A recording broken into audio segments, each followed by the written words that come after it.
Welcome everyone to the first event in our new series, COVID-19, Advancing Rights and Justice During a Pandemic. It's great to see so many of you here. I'm Sarah Nucky. I direct the Human Rights Institute and Clinic at Columbia Law School. Columbia Law is one of the co-creators of this series, together with our colleagues at the Duke Law International Human Rights Clinic, the Center for Gender and Sexuality Law at Columbia Law School, and the blog Just Security. This series is designed to examine how the pandemic and how government and corporate responses to the pandemic are impacting human rights and social justice, particularly in light of pre-existing rights violations and conditions of inequality and discrimination. The series will also examine how social justice and human rights advocates are and can respond to the pandemic to both defend against new violations that we see emerging and also to conduct long-term advocacy to address the underlying conditions and systems that result in the pandemic, burdening some communities much more than others. There will be events through the series, for example, on digital rights, surveillance, and the right to the internet, events on impacts on women, migrants, people in detention, and on the pandemic in the context of armed conflict contexts, and in relation to the rights to health, water, and housing. Today's event examines emergency powers. I'll turn it over now to Professor Ryan Goodman of York University Law School, who will moderate today's talk. So thanks, Sarah. And so I also wear the hat as a co-editor-in-chief of Just Security, and we're immensely grateful, essentially, to the organizers of this. We are a co-organizer, but I wish I could say that this was our brainchild. We're just co-participants, and the thought leadership that has gone behind this with our other co-organizers is just incredible. So we're both proud to be a part of this, but also it's obviously a solemn set of circumstances for us to even be gathering today for this discussion and the launch of this series. I'm just going to be playing the role of the moderator today, so I'm going to do a few words of introduction of our three panelists that we're going to hear from, and then I'll do some questions and answers with them, but there's an opportunity for you all as attendees to participate as well in the live discussion. The way to do that is on Twitter, and you can tweet any question that you have for the panelists by using the hashtag COVID-19 justice, hashtag COVID-19 justice, and then I'll be able to field some of those questions over to our panelists. So thanks everybody for joining us. So in order of succession in terms of the ways in which we'll do the panelists, they'll each start with about 10 minutes of an introduction. And the first up is Fionnuala Ni Aolain. And Fionnuala is, as many of you know, the UN Special Rapporteur on promotion and protection of human rights and fundamental freedoms while countering terrorism. She's also the Regents Professor and Rabina Chair at University of Minnesota. She's the faculty director of the Human Rights Center at the University of Minnesota. She's a professor at Queen's University of Belfast School of Law, and I also would not want to forget adding another hat that she wears, which is as a colleague of mine as an executive editor at Just Security. The second panelist is Yaqiu Wang, who is a China researcher for Human Rights Watch. So she's been engaged in these issues surrounding China long before the novel coronavirus came along, working on issues of internet censorship, freedom of expression, protection of civil society, and human rights defenders and women's rights. And I'd also recommend to you all to read her piece in the USA Today earlier this month in March, the title of which is "The Human Toll of China's Coronavirus Control Efforts." And then the third panelist is Isabel Linzer, who is a research associate at Freedom House. She coordinates the Sub-African research for the organization's flagship report, Freedom in the World, and also its annual study of internet freedom, freedom of the net, on the net, and is a researcher for Freedom House's upcoming project on transnational repression. So we couldn't really ask for a better set of panelists to discuss this particular topic, which is the states of emergencies that are bubbling up around the world and the grave implications for human rights over the next several months and its enduring effect. So Fionnuala, if you could start us out, that would be terrific. Great, and thanks to all. And I'm really deeply appreciative of the chance to have this conversation, because it's a necessary and fundamental conversation for us to have at this moment. The challenges, the human rights challenges of COVID-19 are obvious. The first of those, of course, is the one that all of us in our homes, in our communities, in our societies are dealing with, which is the right to life, the implications for the protection of human life as a result of the virus and the measures that are being taken to protect the most fundamental of rights, the right to life. But there are all kinds of other rights implicated. The right to freedom of movement, the right to family life, the right to fair trial, the right to a range of social and economic rights, water, housing. The solutions to the problem of addressing the pandemic incur engagement with a number of those fundamental rights. But the other piece of what's happening in the COVID-19 justice space today is the resort by governments to a range of exceptional powers to manage the crisis. And I should say the obvious point is that under international law, states do have the right to limit the exercise of rights in times of exception. That is hardwired into our human rights treaty system. It's hardwired into a system of derogation from human rights treaties that allows states to limit certain rights in exceptional times. And those can include times of security threat. They can include severe public safety challenges, but they also include health. So there's a legitimate and bona fide basis for the limitation of rights. But it's not a blank check. And that check comes with a set of limitations and restrictions on what states can do when they limit rights, even in times of exception. And the most core elements of those restrictions include the fact that the state must, in any responses it takes, those responses have to be necessary. And I don't mean in the generic sense necessary, I mean that every single measure that is taken in response to a crisis that has a fundamental impact on impinging on human rights has to be necessary. So it's a measure by measure assessment. The second limitation is that any measures taken have to be based in law. They have to be proclaimed by law and they have to be known. So that in fact, if people are going to be subject to restraints, they know as a matter of the rule of law what kinds of constraints they are subjected to. The third limitation is a really obvious one. They have to be proportionate. If states are going to take measures to restrict human rights in the context of an emergency, a health emergency, there has to be a meaningful relationship between the restriction that's taken and the focus on the health emergency. It cannot be measures that are simply a wish list of the kinds of powers that a state would like to have occasioned or facilitated by a particular crisis. And the last, of course, the last restriction on states is this restriction of non-discrimination. Measures that are taken to respond to any emergency, including a health emergency, have to be proportionate and non-discriminate.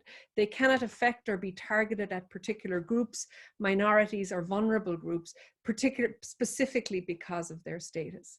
Now, those are the restrictions, I think, that are placed on states. And the question is, what are we seeing? And I have suggested, as a press release put out by myself and a number of my colleagues last week, that we're seeing two pandemics at the moment. We're seeing a health pandemic, which is an important and really chilling pandemic for many of us as we stay cloistered at home. But we're also seeing a pandemic of emergency responses around the world, a global response where states are using a variety of exceptional powers. And I think it's important that we're aware that those two things are happening in tandem and that we actually are paying attention to the two things at the same time. Because the rights and restrictions that we are facing, which many of us feel are necessary, come with a number of challenges. And I want to maybe briefly outline what I think the human rights challenges of this exceptional resort to states of emergency across the world are. So the first is that many states are formally proclaiming states of emergency, and we know that they have a state of emergency. But in parallel, many states are not. We're seeing a proliferation of what I would call de facto states of emergency, where there is a resort to exceptional criminal criminal, administrative, civil law powers, many of them operating in tandem, and many exceptional uses of executive powers in many parts of the world, but those are not being proclaimed. We don't actually know what states are doing. And one of the things that the mandate is doing and has launched today with ICNL and ECNL is a global tracker on emergency powers around the globe. So we can actually start to know what states are doing in the various parts and countries and what kinds of powers they're resorting to. So that's the first challenge, the proclamation challenge. Do we know what states are doing? The second challenge is, I think, an old lesson that many of us on this call and many of us on this panel know, is that emergency powers, even when they are invoked for short-term periods, have an ugly tendency to persist. They simply don't go away. And so one of the challenges we're seeing globally is the permanence, the potential permanence of these emergency powers. Some of that is obvious already. States who have put in place emergency powers with no time limits, no reviews, no opportunity to actually assess if those powers are going to continue to be necessary in the short, medium, or long term. So the biggest caution we all have to be aware of is this extraordinary arsenal of powers, policing powers, military powers, surveillance powers are being tapped around the globe. Are those simply going to translate into our ordinary law? Are they going to stay part and parcel of the DNA of our rule of law systems across the world? And I think that's a concern that many of us on the panel would share. The second or third piece of this, so the proclamation piece, the sort of the scale and the potential for the translation of these powers into ordinary law. The third piece I want to highlight is a cultural shift. And the cultural shift is a securitization shift in areas that we have never thought about as being inherently subject to the purview of the security state. So we're seeing policing and military functions dominate in many parts of the world. And while that may feel necessary in the short term, I think all of us on this panel would be deeply concerned if we see a normalization of the exceptional powers of the security and the surveillance state become part and parcel of ordinary life. So let me give you a couple of quick solutions that I think we have to seriously think about. One is that proclamations of emergency have to be made. We have to know what states are doing. We have to press states to indicate with transparency and openness what kinds of measures they're taking in response to the virus. That brings us to the second set of things that we can do, which is to oversee and assess what states are doing, to ensure that they are engaging in legally based, necessary, proportionate, and non-discriminatory action. The third thing we can do is press for sunset clauses in every piece of legislation that we're seeing in response to the COVID-19 pandemic. We have to remind states that these powers are not endless, they're not unlimited, and that they have a responsibility to ensure that there's an end date, a sell-by date on these exceptional powers. Finally, we have to ensure that there's oversight from the courts, from parliaments, from independent civil society, and that those traditional mechanisms of oversight are not being shut down by the crisis. And let me close by reminding us all, going back to that analogy of dual pandemics, which is that if we were to wake up in a world post the pandemic in which the rule of law is weaker, in which authoritarians are stronger, in which democracies are more fragile as a result of the exceptional expansion of emergency powers, we may have beaten the health pandemic, but we will be facing a crisis of law, a crisis of legitimacy, and a crisis of rights the day after the pandemic ends. Thank you all. Thank you. Hi, I'm Yaqiu Wang, China researcher for Human Rights Watch. Thank you so much for having me. I'm very trapped in my New York tiny apartment, so it's great to have some human interaction. I'm going to speak on China's response to the COVID-19 on 4 aspects. One is police harassment and detention. Secondly, censorship. Third, propaganda, false disinformation.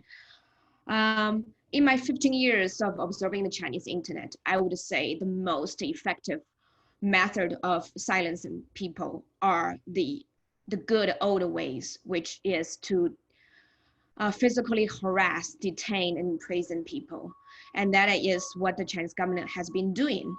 First, in December, when the virus was first identified in Wuhan, they summoned the several doctors who tried to raise the alarm, and they punished them and asked them to, to admit their guilt. The case of Dr. Li Wenliang, we all know that, he was one of them. He later died from the coronavirus. That caused a huge outrage within China, as well as, outside of China. And the government has detained several citizen journalists who went to Wuhan to independently report on the outbreak, and they have been disappeared, and we have not heard anything from them. Now it has been a month. And the government has also detained hundreds of so-called rumor mongers, people who, just went on internet, either, on their social media or their private chat, saying something like, I know there's a neighbor who got infected. So there have been at least hundreds of cases of that. Secondly is censorship. One is on the internet. This has been going on, for any major emergencies or disasters. And there's I honestly don't see any difference. There have been, people talking about their own experiences, people criticizing the government for their response, and there have been massive delete of posts. And also there are censorship going on in the media. Chinese domestic media tried to report on the cases, and then journalists really did, some journalists did a great job doing that. And there, of course, censorship on the media. And the third aspect is propaganda. First, when when the situation was terrible, the Chinese government tried to focus on the positive stories, especially the sacrifices made by doctors and the nurses. There were like images of female nurses shaving their heads, because the long hair can be cumbersome. And there are like images of doctors and being very tired, but they are still doing whatever they can. So such images and stories, the government tried to using those images to convey a sense of a national solidarity. We are all in together fighting this virus. And then, after several weeks, they were able to contain the situation a little bit. Then they started to propagate a message that, the massive quarantine, the quarantine of 15 million people in just 2 days were necessary. The heavy-handedness by this authoritarian government is, necessary for containing the virus. We were able to do that. It was because of the resolute and wise leadership of the Chinese Communist Party. So they were trying to, give a message within China and outside of China that, the authoritarian system is superior at beating the virus. I think, at this point, from my communication with people in China, this message is probably widely accepted. Even people personally have suffered, a lot, especially if you're in Wuhan, if you're in Hubei. People, believe that this probably is necessary to have the result we're having now. And also, I do see some international experts outside China, they were having articles out saying, maybe we should look up to China for that, and maybe this is necessary for doing that. I always reminding people that because of the censorship and lack of internet freedom, lack of media freedom, you don't hear the sufferings people who talk about their stories, because they can't. If they say this is what happened to me, they could be jailed. A good story is an 18-year-old boy who had cerebral palsy. His sole caretaker, which was his dad, was taken away to be quarantined because he was suspected of having the virus. So the boy was left at home alone for 6 days, and in the 6 days he was only fed 2 meals and he died. So this is a clear example of a result, not because of the virus, the infection, but because of the quarantine itself. And there are other stories of people who are who had kidney issues, and they were having the dialysis, but suddenly the hospital was designated as the hospital that were specialized for the virus treatment. So the person was kicked out and he died from lack of access to dialysis. And then there was other guy who had the same issue, and he was suffering because he had no access to dialysis, and he just jumped out of his own balcony and died. So there are those stories that we don't, we hear those stories because people are so courageous to tell the stories, but there are so many stories we don't hear them. And the fourth aspect is disinformation, which I think is fairly new. The Chinese government has been, by some Chinese diplomats, trying to on Twitter saying propagate the message and share a message from some conspiracy theorists saying the U.S. government, the virus was brought by the U.S. Army to Wuhan, and also they twisted a commentary made by an Italian scholar saying, he said, in Italy the virus could have been going on before that it was public identified, and the government twisted it saying probably it was not originated from China, but probably from Italy. So the diplomats have been also the spokesperson, particularly the spokesman from the Ministry of Foreign Affairs, have tried to spread those conspiratorial theory.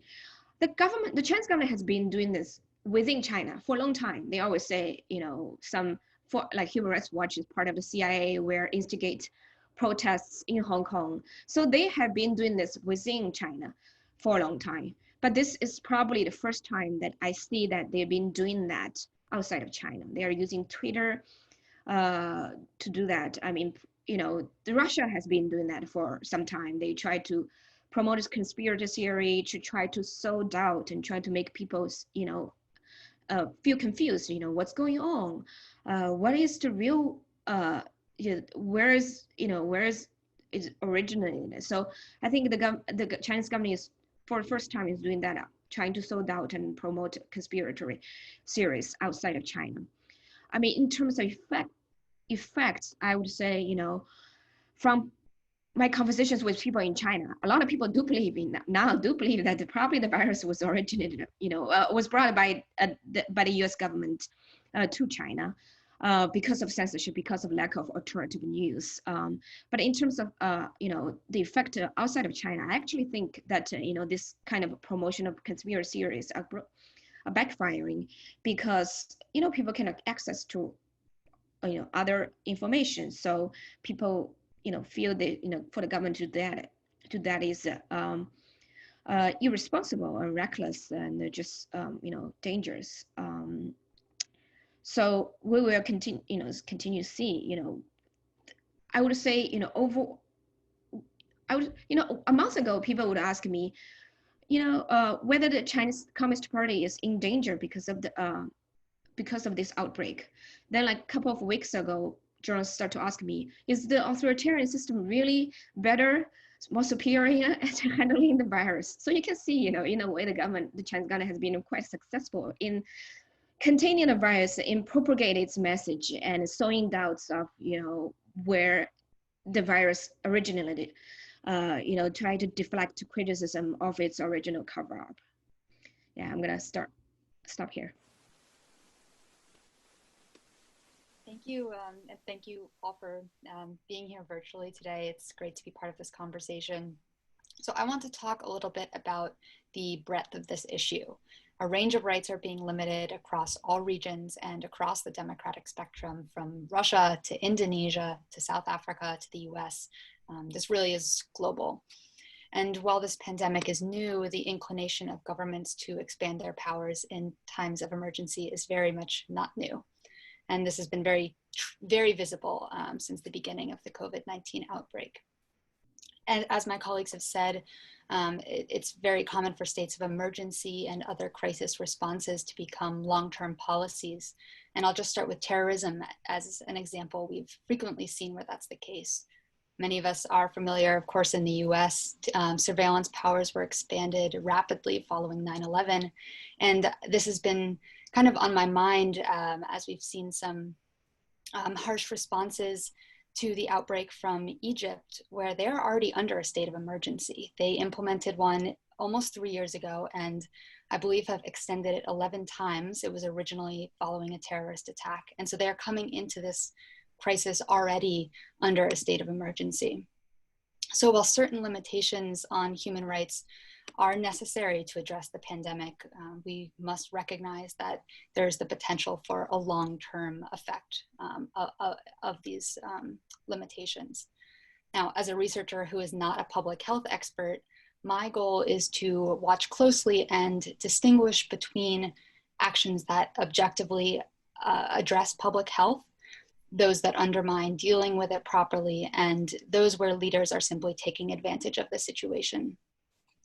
From a research perspective, I find thinking about the pandemic as effectively a natural disaster is kind of an approachable way to come to this question. You know, when there is a hurricane or an earthquake or what have you, there's a very well understood norm that some kind of direct response, whether it is the need to impose curfews, restrict movement, or otherwise expand executive power, is necessary. And I think that's kind of the attitude that we should come to this with as well. Those are temporary restrictions, and we frankly don't talk that much about them in the human rights context because they are so well established and have their limitations. In fact, in Freedom in the World's, or in Freedom House's Freedom in the World report, which looks annually at political rights and civil liberties in every country in the world, we do not penalize countries where governments have enacted states of emergency to directly respond to a natural disaster. Now, if that state of emergency is coupled with severe corruption or is used for political gain, then it does become a problem and we evaluate it differently. So what are we seeing in response to the coronavirus outbreak? For starters, we're seeing impacts across a broad range of rights, sometimes through targeted states of emergency and sometimes through other means like existing laws. There are restrictions to the free flow of information, enhanced surveillance, and also changes to electoral plans, to name a few. Before touching on each of those issues briefly, I also want to flag that Freedom House has tracked 14 consecutive years of declining global freedom through our Freedom in the World report, and 9 consecutive years of decline in internet freedom through our Freedom on the Net report. So all of these concerning new restrictions that we're talking about today are being enacted in a climate that is already a shrinking space for rights. So onto these specific areas that I mentioned. I'll start with the free flow of information, which is very clearly under assault. In some countries, we've seen extremely aggressive censorship measures. Just this morning, actually, I learned that Turkmenistan has banned the use of the word coronavirus. That, of course, is a very extreme example, and not all countries are using outright censorship. Many others are repurposing old laws or passing new ones to crack down on speech by journalists and ordinary citizens. A lot of these laws focus on disinformation. And that's a kind of a sticky subject, I understand right now, when people are very concerned about having accurate health information. But penalties for disinformation, whether or not the information is objectively problematic, those penalties certainly are problematic. Besides the potential for arbitrary use of those laws, they also encourage self-censorship, which at a time like this may prevent people from speaking up about health concerns, for example. And that kind of self-censorship ends up putting other people at risk, which just compounds the problem that the law was meant to combat. Moving on to expanding surveillance, this is definitely something that has rightly received a lot of media attention.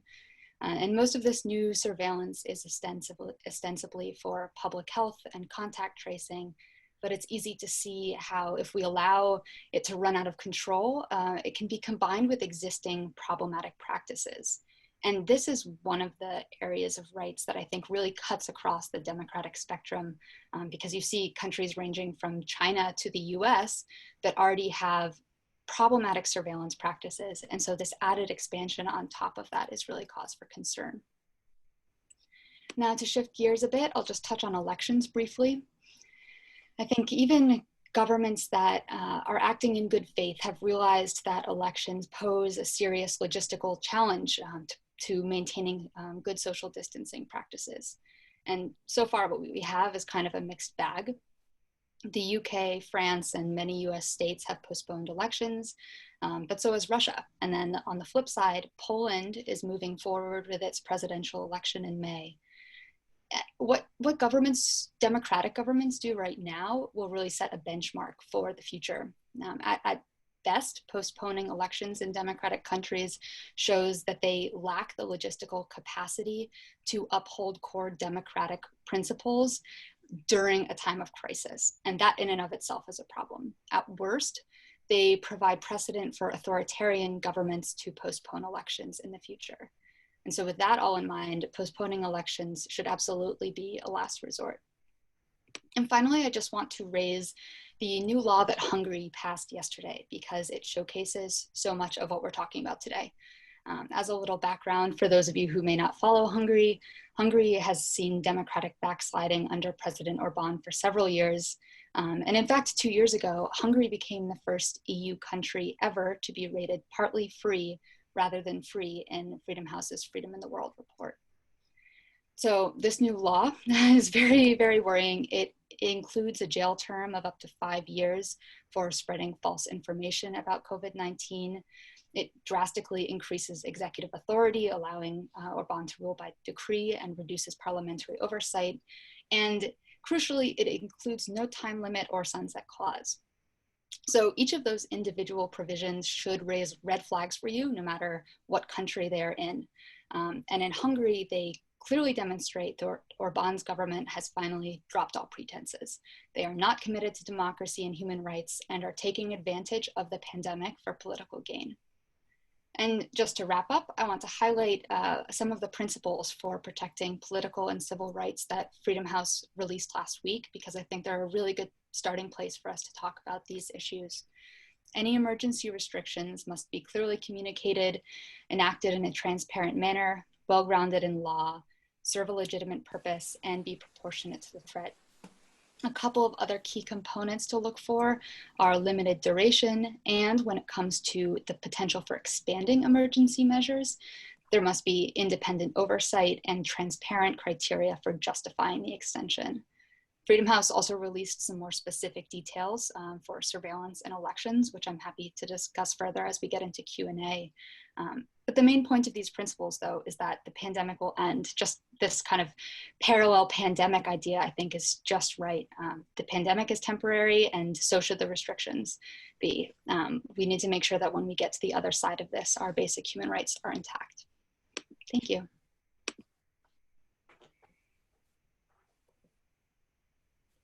Great. So I'm going to open it up with one of the questions I had, but I'm going to merge the question with one of the questions that came over on Twitter. So that's why if my eyes were darting to the left or the right of your screen, I was just trying to track Twitter. So the question, I think, for any of the panelists to answer, but first, I think, Fionnuala, if you would maybe field it in on Twitter, was posed to you. The way the person who asked the question, Hernan Vales, he said, question for Fionnuala: the international system for notification of Article 4 ICCPR, so the International Covenant on Civil and Political Rights derogation provision, is not being used with only a handful of states notifying. Why do you think that is? And just to a little bit further background on this, Christoph Haynes at the University of Pretoria's Human Rights Center is also collecting derogations very specific to the right of assembly that people might want to know about. And there it is also very few and far between states that are entering reservations, either under the International Covenant on Civil and Political Rights or regional human rights systems. And what explains that, and another question, the way I thought of framing it is, do we want to see more states doing that? Because what they really are doing is stepping out of the normal baseline set of obligations, and they need to enter in to some extreme specialized system by derogating, which is another sign that we really are in a temporary set of conditions that they must therefore meet the standards that you started out with, Fionnuala. So if you could speak to that phenomenon, that would be great. Yeah, so I think it's a really good question. There's a general point of knowledge, which I think is tracked by Christoph's collection, but also my mandate, I issued a report spring in 2018 to the Human Rights Council, which tracked the use of emergency powers in the area of counterterrorism. And one of the things that report did was really tracked a global decline in the use of derogation by states since 9/11. It's actually a noticeable phenomenon post 9/11. And the obvious question is, why are states not derogating? Well, one is because they know that derogation is going to put them under greater scrutiny. It's like raising a red flag, as you say, Ryan. It's telling everyone that you're experiencing a crisis and inviting states to look at your crisis. States who want to avoid that are simply not, even when the formal and conditions on the ground would justify derogation, are simply not doing so. And my view is that the Human Rights Committee has a really important role to play in naming and calling that out. But the second thing I want to flag is that increasingly states are not using the language of emergency in doing the work that they're doing. And this is particularly true of the health crisis, and I would concur with what Isabel has said. Lots of the emergency powers are tucked into bills called health law. So most of us don't go looking at health laws, statutes and legislation to figure out where an emergency power is tucked away. So we see a process, and it's a continuation of practice since 9/11 of states making ordinary the exceptional, putting exceptional powers into ordinary law and simply calling them ordinary law, ordinary health law, but it's really ordinary health law as a form of de facto emergency. And I think that's the space that we have to watch the closest, is that the lack of proclamation, the lack of notification, the seamless and insidious way in which the ordinary law is being corrupted by the exception in so many states, weakening our democracies from the inside out, weakening the core of the rule of law by essentially making the exceptional the norm. That's the space where I think we have to be really careful about, and where our both civil society and advocacy has to do a better job in actually naming what hasn't been named as exceptional.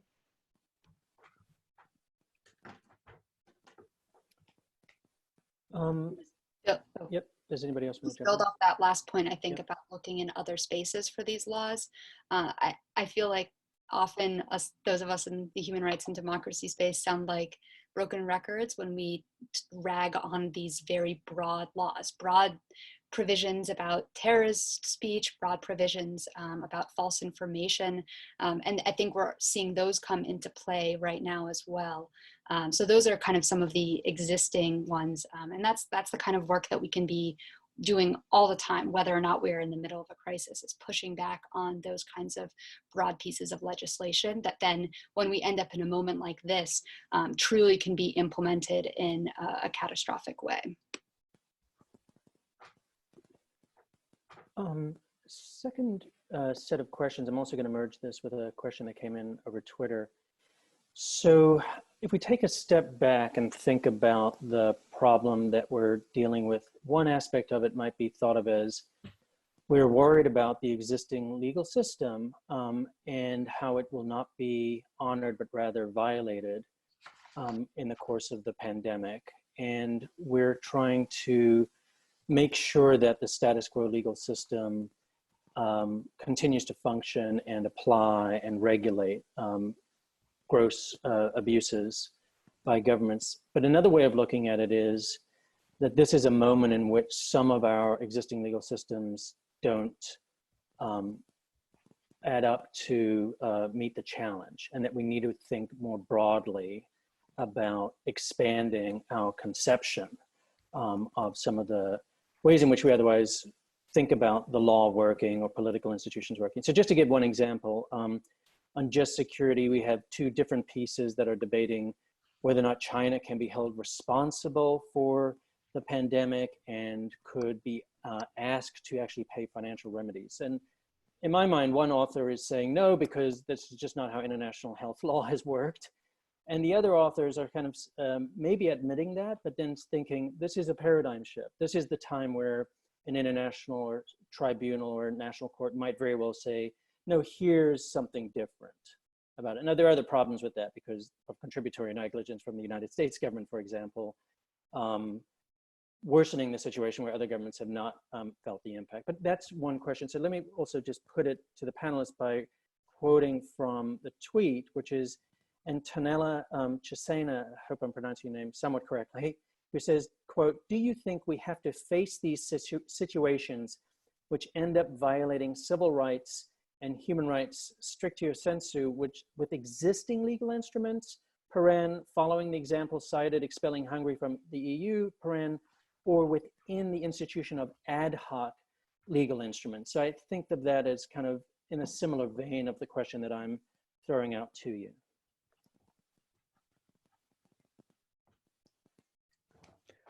Maybe I'll start, Ryan.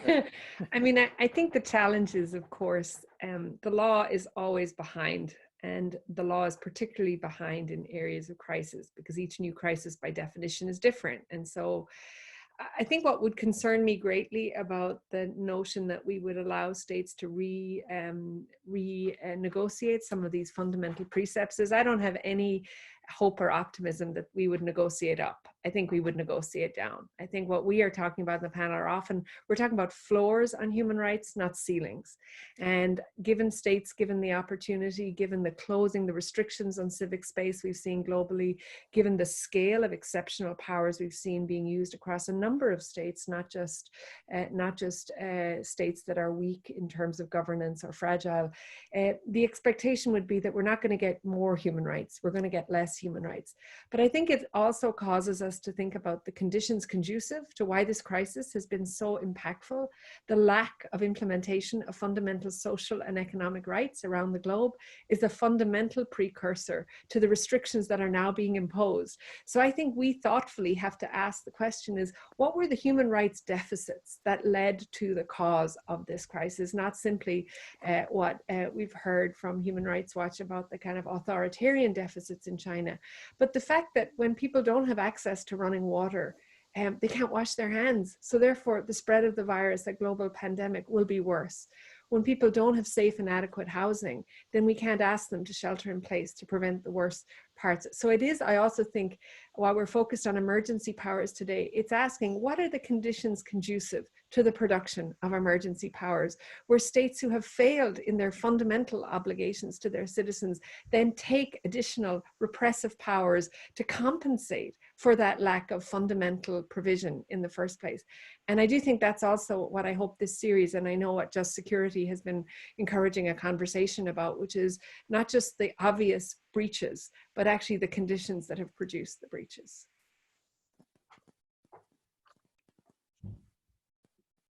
I'm not sure that's just very relevant because, you know, as Ryan mentioned, that there are scholars trying to explore whether China can be sued for, you know, its initial cover-up, but just wanted to mention a lawsuit that is going on inside China. So two lawyers group have been sued the U.S. government for covering up the coronavirus inside the U.S. based on that conspiracy theory that you know, the U.S. government has brought the virus to China and that it has covered the situation in the U.S. Of course, they're suing it within the Chinese legal system, and I mean, of course, this is a completely you know, a political show, but you know, the government is trying to use the Chinese laws to for political purposes. Just on the conditions piece of this, I mentioned this a little bit with the elections, but I think that's such a clear area where we are seeing this gap in what democracies are prepared to handle. I think from an American perspective, it's very frustrating. There are a number of recommendations that would help mitigate this problem. So expanding mail-in and absentee voting, for example, are ways that democracies with high administrative capabilities can ensure that it is possible to carry out elections during times like this. And so to know that we have these options and that they have been expanded in some areas and not others, and now to arrive at a situation where we desperately need those types of policies in order to be able to have elections is very frustrating. And I think that, you know, already, as I mentioned, many American states have delayed primaries at this point in time. So while it might be too late for us to make changes for those elections. This is a time for democracies and other countries to learn for the future. So we can, even if we can't fix the problem with elections that are happening within the next 2 months, we should be looking to see what we can do now to make sure that elections 4 months out are safeguarded.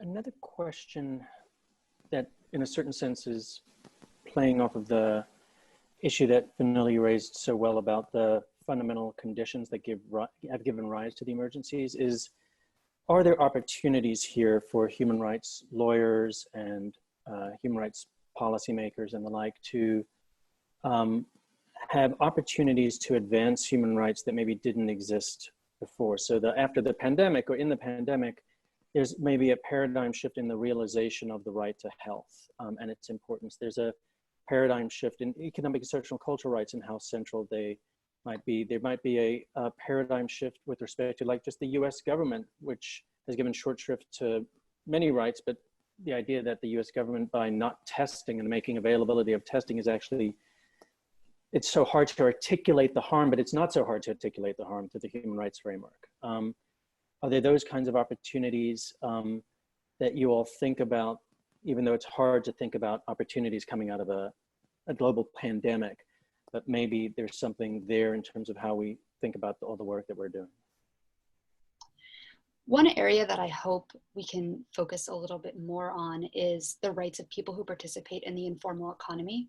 I focus in my research on sub-Saharan Africa, and this is certainly a huge concern that we have as this pandemic unfolds across the continent, where you have so many people who do work in unregulated industries or in a way where you can't work remotely. You have to work every single day to continue to support yourself.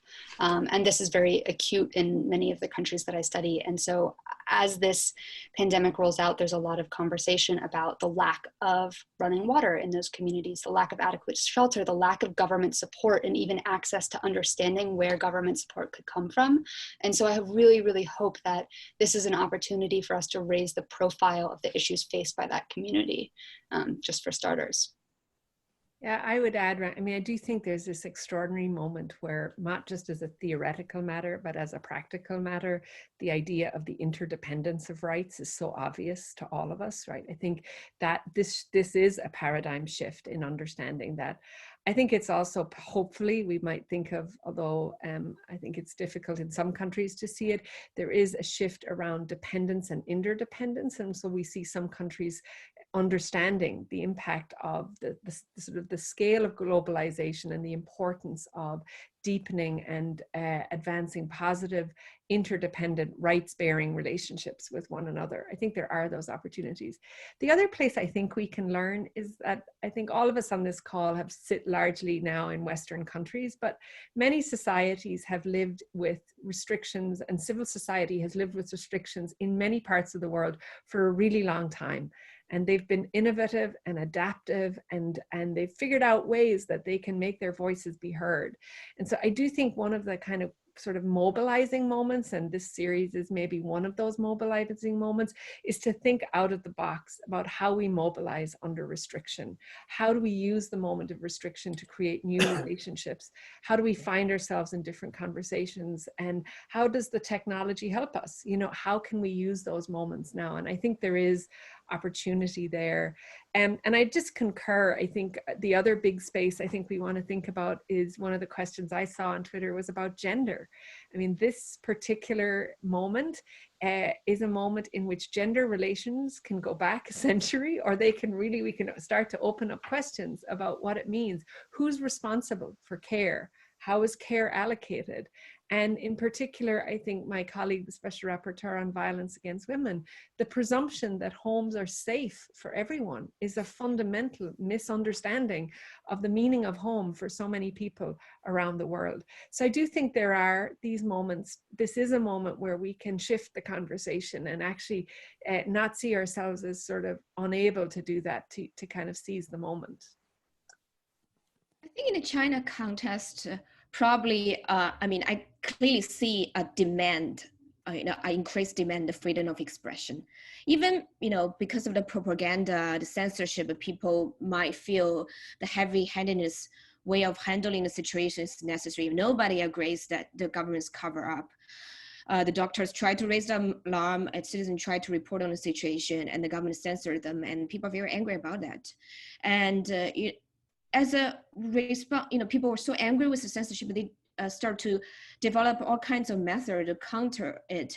For example, they're using Morse code to communicate, and they had developed new software engineers, so you software, so you can put the words and then they would rearrange the order of the words. So when you read it, you can still know what the meaning was, but the censors cannot detect it and censor it. So because of that, I do see that people are very angry with the censorship, and there's a demand for freedom of expression, a very old civil and political right. If I can just add one more area, I'm hopeful that this will help mainstream digital rights as an issue that we're talking about. Through our Freedom House research, we've often found that countries tend to be more authoritarian online than they are offline. We see space close online more easily than we see it close offline. So now many of us are remote, and we're perhaps going to experience that firsthand in a way that we wouldn't have otherwise. And so I'm hopeful that it can raise the profile of that and help us, kind of like Fionnuala was saying, understand these restrictions in a way that we didn't before, and also just mainstream the issue for how we talk about rights going forward. And just to circle back and go further on the gendered analysis of the human rights threats emerging out of the coronavirus pandemic.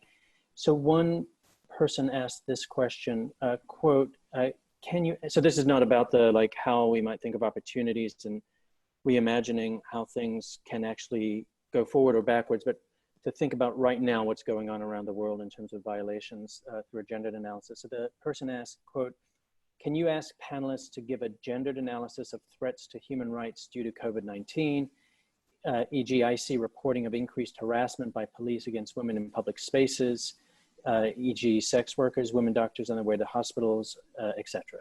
Thanks." Sure, I'd be happy to start, Ryan. I do think that a gendered analysis here is really important and relevant. So let's start with just thinking of the impact. Some of it I've said already, the assumptions that home is the place where the crisis is managed, and the sort of ordering of gendered relationships in many homes, in many societies, and the ways in which burdens of care fall unequally on men and women. The second is, of course, the care economy, and thinking about the way in which that is deeply gendered female, and the way in which the care and dependent or informal economy, which is essentially the economy where housekeepers, cleaners, people at the front lines of low paid work who are women are the first to be let go, the first who won't be paid, the first who will be on the margin in many cases of response and entitlement under the crisis. It is also to say that, leaning into Freedom's House data here, civil society in many parts of the world is predominantly female, because women are not able to function in formal political spaces as easily. And when civil society is restricted, as COVID-19 is restricting civil society, that has a gendered effect because it is profoundly female dominated. The other thing I would just say is that in the margins of COVID-19, the daily acts of repression and violence being carried out by states against the people who disagree with them, the people who are politically protesting against them, continue.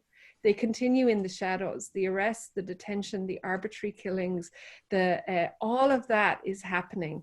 And in places in the world where that is markedly female, like human rights defenders in many parts of the globe, that work is being carried on by governments without restraint in the shadows of COVID-19. So lest we forget, that too has to be kept in our minds as we think about the effects of the pandemic are layered on top of existing patterns of gendered repression and gendered violence. I'll add, digital spaces, just to touch back on that, online spaces are known to be particularly toxic for women and queer people, and the result of having more and more people pushed online, I would expect, is that we will see an increase in that harassment as people interact more online. And that pattern is pretty well established, and I'll be very interested to see what kind of research on that comes out of this, because I'm not very optimistic. In the China context, in terms of domestic violence, there are already statistics out.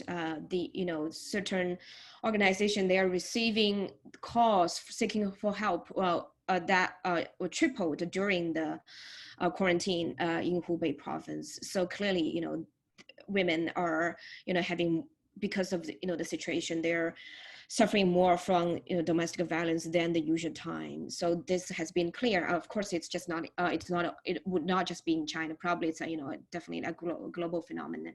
And also another issue which caused kind of internet uproar was when health workers sent to Hubei to aid the whole containment measures. The government has deemed the sanitary pads as not essential. So, because the decisions are made by men, they were like, we need protective gears. We're shipping them to Wuhan, but why were sanitary pads necessarily have to go into Wuhan? So people, will question, because of decisions are made by men. They're not, they don't know, the necessities of those products. So one other question that the conversation makes me think about, and I thought about kind of ahead of time as well, is what kinds of professional communities should we be thinking about forging in terms of overlapping expertise, or with different stakeholders, or using the international mechanisms that we have to grapple with the states of emergencies in the coronavirus. And just to play off of one thing that, Isabel, you had said, which is, you started your remarks with something that's been operating in my mind through working through the coronavirus issues, which is like, I'm not a public health professional, but, one of the things that we're trying to identify is, when is something necessary and proportionate? And is that something that we should think about, like that we should be forging and institutionalizing relationships with public health professionals because they need to be a part of the conversation? It needs to be evidence-based. I was going to say surveillance, but review of countries' practices, because this outside expertise, they now do have this unusual platform in international political discourse.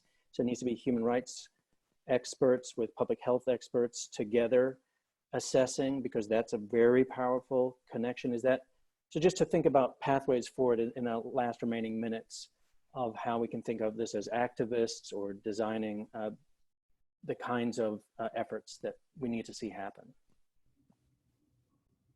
I can start. That's exactly right. I'm approaching this from a position as not a public health expert, but how to incorporate that expertise into the work that we do.